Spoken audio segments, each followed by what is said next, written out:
سورۃ النحل آیت نمبر 92 میں اللہ تبارک و تعالیٰ کا ارشاد ہے کہ تم اس عورت کی طرح نہ ہو جاؤ جس نے اپنا سوت کاٹنے کے بعد ریزہ ریزہ کر کے اسے نوچ ڈالا۔ اللہ تعالیٰ اس آیت میں یہ فرما رہے ہیں کہ وعدہ خلافی کر کے تم اس عورت جیسے نہ بننا جس نے اپنا سوت کاٹنے کے بعد اسے توڑ ڈالا اور اس کو ریزہ ریزہ کر دیا۔ قریش میں ایک عورت تھی جس کا نام ریتا تھا۔ وہ احمق اور بیوقوف قسم کی عورت تھی۔ صبح سے لے کر دوپہر تک خود بھی سوت کاٹتی تھی اور جو اس کے پاس لڑکیاں موجود تھیں ان سے بھی وہ سوت کٹواتی تھی۔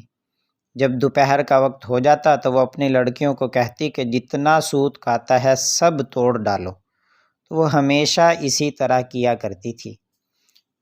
مفسرین کرام رحمہم اللہ فرماتے ہیں کہ یہ محض ایک مثال ہے، کسی خاص عورت کی طرف اشارہ نہیں ہے، بلکہ صرف مثال لینا مقصود ہے کہ وعدہ خلافی ایسی ہی ہے جیسے سوت کاٹ کر اسے توڑ ڈالنا۔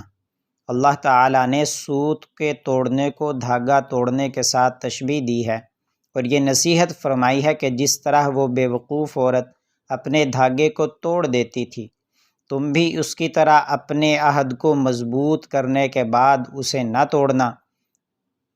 دعا ہے کہ اللہ تبارک و تعالی ہمیں وعدہ خلافی سے بچائے اور وعدہ پورا کرنے والے لوگوں میں سے بنائے۔